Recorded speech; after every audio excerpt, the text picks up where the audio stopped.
పుట్టినరోజు నుంచి సుఖాన్ని అభ్యసిస్తారు. పాలు తాగే శిశువు కూడా సుఖం దుఃఖం. తల్లి ఒడిలో పడుకుంటే పుట్టప్పుడు కూడా చాలా సుఖం లభిస్తుంది. తల్లి స్పర్శలో సుఖం ఉంటుంది, ఇతరుల స్పర్శలో సుఖం ఉండదు. పిల్లకు కూడా సుఖం ఎప్పుడు కోరుకునేటువంటి మనుషులు సుఖం కోసం ఏం చేస్తున్నారు? మరి అదే పెద్ద ప్రశ్న. దుఃఖం పోగొట్టుకోవడానికి ఏం చేస్తున్నారు? అది కూడా సరిగా ఆలోచించే చాలా కష్టాల్లో ఉన్నామండి. అయితే పోగొట్టుకోవడానికి ఏం చేస్తున్నావు? నువ్వు ఏదో అప్పుల కోసం ప్రయత్నం చేస్తున్నావు, ఇలాంటివి చెప్తారే కానీ భగవంతుని ఆశ్రయిస్తున్నావు అని చెప్పారు. భగవంతుడిని ఆశ్రయించాలని తెలుసుకున్నాడు ఎవడో వాడు నిజంగా సుఖానికి దుఃఖానికి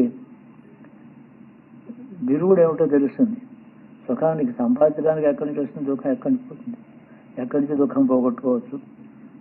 సాధారణంగా ధర్మశాస్త్రాల్లో ఏం చేసి చెప్తున్నారంటే, నీ దగ్గర సుఖం ఉన్న రోజుల్లో ఆప్తులందరితో పంచుకో. నాకు ఈ సుఖం వచ్చింది, నాకు ఈరోజు ధనం వచ్చింది, నా బిడ్డకి పెళ్ళయింది, ఇవన్నీ చెప్పుకో. మంచివి చెప్పుకుంటే ఆనందం రెట్టింపు అవుతుందిట. దుఃఖం ఉన్నప్పుడు కూడా ఇంకొకరితో పంచుకుంటే అది సగం అవుతుంది. కాబట్టి దుఃఖం పంచుకో, ఇంకోళ్ళ దుఃఖాన్ని కూడా నువ్వు పంచుకో. వాళ్ళ దుఃఖం సగం అవుతుంది. ఎవరు వాళ్ళని పట్టించుకోకుండా చూడకుండా వెళ్ళిపోతే వాళ్ళ దుఃఖం ఇంకా ఎన్నోడు పెరుగుతుంది కూడా. నేను ఎవరు చూడటం లేదంటారు. దుఃఖంలో ఒంటరితనం ఎక్కువ బాధాకరంగా ఉంటుంది. అలా సుఖంలో నలుగురితో పంచుకుంటే ఆనందం పెరిగిపోతుంది. దీనికి కారణం ఏమిటి? ఒకటి మనుషుల యొక్క మానవ స్వభావంలో ఇలా మరిదే అంటే కాదు. జీవుడు అనుభవిస్తున్న దుఃఖానికి లోపల ద్రష్ట చూసేవాడు ఒకడు ఉన్నాడు, జీవాత్మ. వాడేమో మనస్సుతో దుఃఖపడ అనుభవిస్తాడు, శరీరంతో దుఃఖం అనుభవిస్తూ ఉంటాడు, రోగము మనస్సు ఏదో ఒకటి. దీనికి ద్రష్ట చూసేవాడు జీవాత్మ ఒకడు ఉన్నాడు, వాడికి తెలుస్తుంది. అలాగే ఆనందాన్ని చూసేవాడు కూడా ఒకడు ఉన్నాడు. అక్కడ ఈ ఆనందం అనేటువంటిది ధార్మికంగా ధర్మ మార్గంలో సంపాదించిన ఆనందమా, అధర్మ మార్గంలో సంపాదించిన ఆనందమా, అది కూడా జీవాత్మ చూస్తుంది. ఆ మనుషుడు మరి ఎవరి కర్మ చేసిన వాడు ఎవడు? దేహాన్ని నేనే అనుకునేటువంటి అభిమానంలో ఉండేటువంటి ఒక అజ్ఞానం చేస్తోంది కర్మ. జీవాత్మ పరమాత్మ వస్తువే, అది కర్మ చేయదు, కానీ ద్రష్టగా ఉంటుంది. ఎలాగే ఎందుకని ద్రష్టగా ఉంది?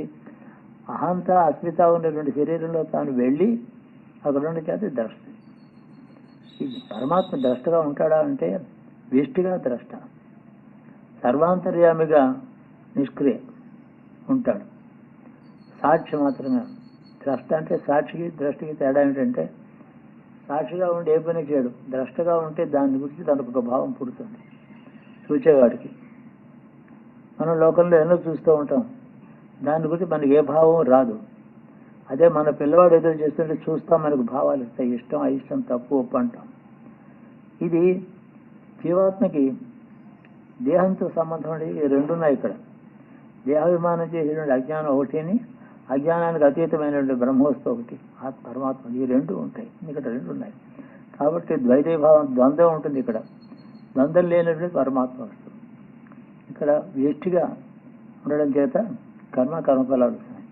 కాబట్టి ఎవడైనా దుఃఖం అనిపిస్తుంటే చూసే ద్రష్ట ఉన్నాడే సాక్షిగా ఉంటాడు. వీడు పాపం చేశాడు, అనుభవిస్తాడు. అదే కనుక ఇంకొక సజ్జనుడు వచ్చి ఆ దుఃఖాన్ని పంచుకుంటూ ఉంటే, దుఃఖం పంచుకునే వాటికి ఉపశమనం చేసేవాడు కూడా ఆ లోపల ద్రష్ట ఉంటాడు. దుఃఖపడేవాడి అంతఃకరణలో ఉండే ద్రష్ట చూసే సాక్షి ఇతడి దుఃఖాన్ని తగ్గించి సహాయ సంపత్తిని అందించేవాడు కూడా, వాడిని కూడా ఇతడే ద్రష్టగా చూస్తాడు. అందులో వీడికి పుణ్యం వస్తుంది. ఆ లోపల ఉండేటువంటి దుఃఖపడేవాడు లోపల ఉండే అంతరాత్మ ఈతను కూడా చూస్తుంది. ఏ విధంగానూ ఆకలిగా ఉండేవాడికి అన్నం పెడితే, అన్నం తిన్నవాడి హృదయంలో ఉండేటువంటి పరమాత్మ వస్తువు చూచి, ఓ వీడు ఇచ్చాడు కాబట్టి వీడికి అన్నం పెట్టాడు, వీడికి ఆ ఫలం వస్తుంది అని నిర్ణయిస్తాడు. కాబట్టి ద్రష్టగా ఉండి సాక్షిగా ఉండి కర్మఫలాలు నిత్యం కూడా చూస్తూ ఉన్నాడు. ఎట్లా చేయాలంటే కర్తృత్వం తనేం పని చేయడు. మనుడు పుణ్యం చేస్తున్నాడా పాపం చేస్తున్నాడా వాడికి బోధించడం కానీ, వాడికి ఏమో ఇలా చేయకూడదని చెప్పడం కానీ చేయడు. స్వాతంత్ర్యం మొదటి సృష్టికర్త సృష్టించినప్పుడే జీవులకి స్వాతంత్ర్యం ఇచ్చారు. నువ్వు కర్మ చేసి చెయ్యి, పుణ్యం చేస్తావా పాపం చేస్తావా, రెండు ఫలాలు నువ్వే అనుభవించు. ఇంకా చాలా పాపాలు చేసి చాలా కష్టాలు అనుభవించిన తర్వాత బుద్ధి వస్తుంది. ఎప్పుడో తప్పు చేశానని దుఃఖంలో వస్తుంది, కానీ బుద్ధి ఆనందంలో రాదు. పాపం చేస్తున్నట్టు కూడా మహా ఆనందంగా ఉంటాడు. దాని ఫలం అనుభవిస్తున్నప్పుడు బుద్ధి వివేకం వస్తుంది. ఆ వివేకం దేంట్లో వచ్చేస్తుందంటే, ఈ దేహాత్మ భావన ఎప్పుడైతే వచ్చిందో పరమాత్మ యొక్క జీవాత్మకు, అంటే పైన కట్టుకునేటువంటి వస్త్రంలాగా, శరీరం కాదు వస్త్రం, అది పైన, అలాంటిది తాను కాడు. దానికి ఆ భావంతో అస్మిత అనేటువంటి వస్త్రంలోంచి, దేహాభిమానం అనేటువంటి అహంతలోంచి సుఖాలు దుఃఖాలు అనుభవిస్తాడు. ఈ ద్రష్ట అందులోంచి ఉంటాడు. అతడికి మనుషుడు చేస్తున్న కర్మలకి సాక్ష్యం ఉండడం చేత కష్టంలో ఉండేవాడికి సహాయం చేసిన వాడిని కూడా చూస్తాడు ఈశ్వరుడు. అందులోనే బయటికి పుణ్యం వస్తుంది. ఎందువల్ల చేసేవాళ్ళలోనూ పుణ్యం చేసేవాళ్ళలోనూ సహాయం పొందిన వాడిలోనూ కూడా ఒకడే ఉన్నాడు. కాబట్టి ఏకత్వంలో అనేక విషయాలు అర్థమవుతాయి, అనేకత్వంలోనూ అనేక విషయాలు అర్థమవుతాయి. అంటే సమిష్టిగా ఈశ్వరతత్వం తెలుసుకోవాలి, విష్టిగా ఈశ్వరతత్వం తెలుసుకోవాలి. అప్పుడు ఈ మిస్టరీ అంటూ ఉంటాం, అర్థం కాదండి ఎలా అవుతుంది, అప్పుడు అర్థమవుతుంది. ఈ అర్థం చేసుకోవడం పేరే మానవ జన్మకి సార్థక్యత. అందుకనే పుణ్యం చేయాలి. కష్టంలో ఎక్కడున్నాడో వాడి దగ్గరికి వెళ్ళి, ఏమీ చేయలేకపోతే కూడా తను సహాయం చేయలేడు, అయ్యో నీకు ఎంత కష్టం వచ్చిందని సహానుభూతి అంటారు. సానుభూతి అంటాం. వాడితో సహా తను కూడా అనుభవించడం సహానుభూతి. అలా చేయడం చేత ఇతడికి పుణ్యం వస్తుంది, వాడికి ఉపశమనం జరుగుతుంది. అలాగే పుణ్యకాలంలో వాడికి చాలా సుఖాలు వచ్చినప్పుడు చాలా బాగుంది, చాలా బాగా చేసావు, అదృష్టవంతుడివి, ఇలా సుఖంగా ఉండు అని చెప్తారు వీళ్ళు. దానివల్ల సుఖం వినబడిస్తుంది, ఆనందం వినబడిస్తుంది. కాబట్టి ఎప్పుడు ఏమిటంటే అందులో రాసి ఏంటంటే, ఏ ఒక్కడు కూడా ఒంటరిగా లేడు సృష్టిలో, సమిష్టిగానే ఉన్నాడు.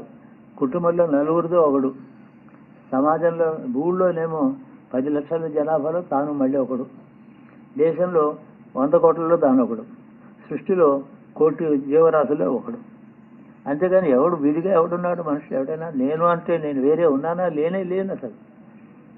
కుటుంబంలో సభ్యుడిని, గ్రామంలో సభ్యుడిని, దేశంలో సభ్యుడిని, ఇన్ని రకాల సృష్టికర్తలో ఆయన సృష్టిలో.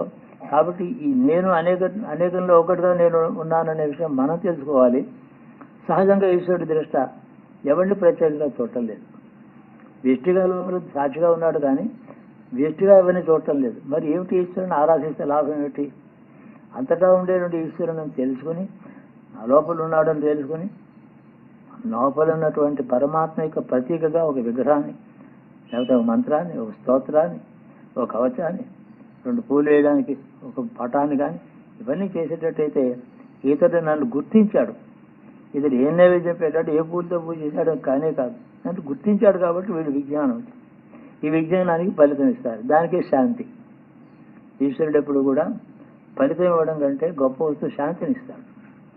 శాంతి ఆనందం కంటే గొప్పది. శాంతి అంటే సుఖం లేదు, దుఃఖం లేదు, రెండూ లేని స్థితి పేరు శాంతి. ఆ శాంతికి అందుకని మన త్రివిధ శాంతిని, ఓం శాంతి శాంతి శాంతి 3 మాటలు, 3 విధమైనటువంటి తాపత్రయములు ఉన్నాయి. తాపత్రయ శాంతి కోసం 3 మాటలు చెప్తాం. ఈ శాంతి ఈశ్వరుడు యొక్క ఈశ్వరత్రయం అనేక ఉన్నాయి. తాపత్రయం అంటారు. నేను తాపత్రయపడుతున్నానంటే అంటాడు, మామూలుగా ప్రయత్నం చేస్తున్నాను అర్థం. తాపత్రయం అంటే అది కాదు. తాపత్రయం 3 తాపములు ఉన్నాయి, త్రివేద తాపములు. అవి శాంతిస్తే మనకి దుఃఖం ఉండదు. చాలా కష్టాలు పడుతున్నప్పుడు కూడా హరిశ్చంద్రాలు దుఃఖపడలేదు, ధైర్యం తెచ్చుకున్నారు. అంతేగాని ఆపదలందు ధైర్యం, అంచిత సంపదలందు తాల్మి. చాలా అనుకోకుండా ఏమీ లేనివాడు ఒక్క మాట 100 కోట్లు వచ్చింది, అప్పుడు తాల్మి అంటాడు. సంయమనం, బ్యాలెన్స్ అన్నమాట. తను జాగ్రత్తగా ఒళ్ళు మర్చిపోయి అందరితో ఒళ్ళు తెలియకుండా మాట్లాడడం కాదు, ఇంకా ఎక్కువ బరువు అవ్వాలి మనిషి. జాగ్రత్తగా నడవాలి, జాగ్రత్తగా చూడాలి అందరినీ. అదే తాల్మి అంటారు దాన్ని. ఆపదల్లో ఏముండాలి? దుఃఖం కాదు. ఆపదల్లో ధైర్యం ఉండాలి, కానీ దుఃఖం కాదు. కాబట్టి ఆపదల్లో ధైర్యం ఉంటే అది వివేకం అన్నారు. మనకి ఎవరు ఇదంతా చెప్పారు? మన ఎవరి పిల్లలు మనం, మహర్షుల యొక్క సంతానం మనం. వాడు చెప్పిన విషయం ఇది. వాళ్ళేమో వేదంలో రహస్యం కృష్ణ రహస్యం తెలుసుకుంటే వాళ్ళు తెలుసుకున్న విద్య రహస్యాన్ని ఏమో ఇతర బ్రాహ్మణము, ఆరణ్యకం, ఉపనిషత్తులు, పురాణములు, ఇతిహాసములు ఇవన్నీ చెప్పాయి. కాబట్టి ఇవన్నీ తెలుసుకోవడం చేత మనిషికి ఆర్యుడే పుట్టాడంటే ఇవన్నీ తెలుసుకోవాల్సిందే. కానీ ఏ విద్యలు లేని వాడికి, చదువు సంఖ్య ఏమీ లేని వాడికి, పేదవాడు కూడా ఈ దేశంలో పుట్టినప్పుడు ఏదో సబ్కాన్షియస్ అంటాం ఒక వివేకం అడుగుంటుంది.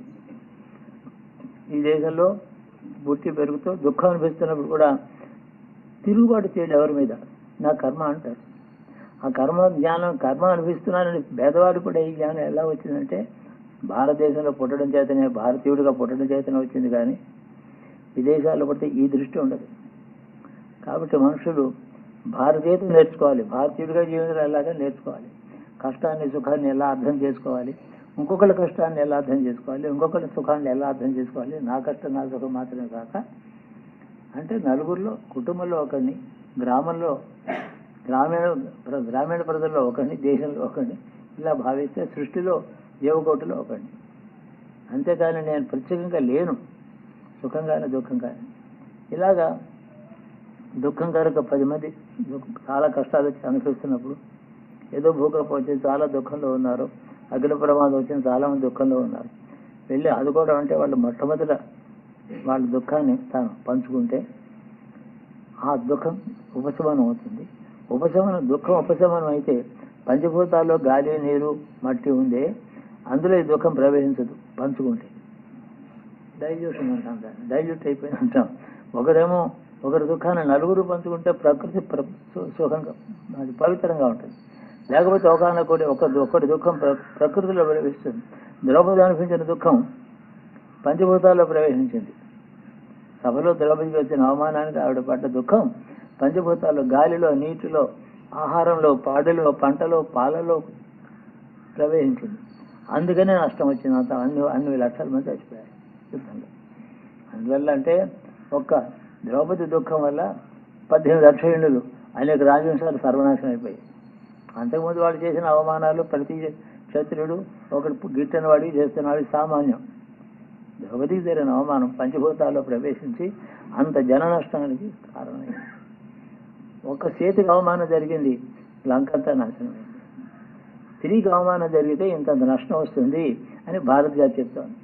ఒక చేతికి జరిగిన అవమానం రామాయణం, ఒక ద్రౌపదికి జరిగిన అవమానం భారతం, ఇలా చెప్తారు. కాబట్టి భారతదేశంలో స్త్రీకి ఉండే స్థానం అలాంటిది. స్త్రీకి మాతృత్వం. ఇవన్నీ ధర్మాలు, అధర్మం, ధర్మం, సుఖము, దుఃఖం ఇవన్నీ తెలుసుకోవడం చేత మనకి ఎంత వివేకం వస్తుంది, మనకు కూడా శాంతి ఏర్పడుతుంది. చిన్న కష్టం వస్తే దుఃఖం రాదు. ఇదే ఉంది, వాళ్ళు ఇంకా కష్టపడుతున్నారు కదా అనిపిస్తుంది. ఇదే ఒకరిని చూడడం చేత. సో భారతీయతలో సామూహిక జీవనం, అందరిలో కాదు, సంఘ జీవనంలో వ్యక్తిగా జీవిస్తాడు, సంఘ జీవనంలో వ్యక్తిగా జీవించడం పేరు భారతీయత. రాజకీయాల్లో దాన్ని డెమోక్రసీ అంటాం, దాన్ని ఇవేమి చాలా విషయాలు వచ్చాయి. ఇంతే రాజకీయ ఇందులోనే భారతీయ రాజకీయ పుట్టింది. ఇప్పుడు మనకుంటే డెమోక్రసీ ఇవన్నీ అంటాం, భారతీయత కాదు. ప్లాటో చెప్పినటువంటి రిపబ్లిక్, నేను రిపబ్లిక్ చేశాం కదా, రిపబ్లిక్ అంటే ఏంటి, ప్లాటోనిక్ రిపబ్లిక్. ప్లాటో 2000 సంవత్సరాల ముందు రాజ్యం ఎలా నడవాలని చెప్పాడు.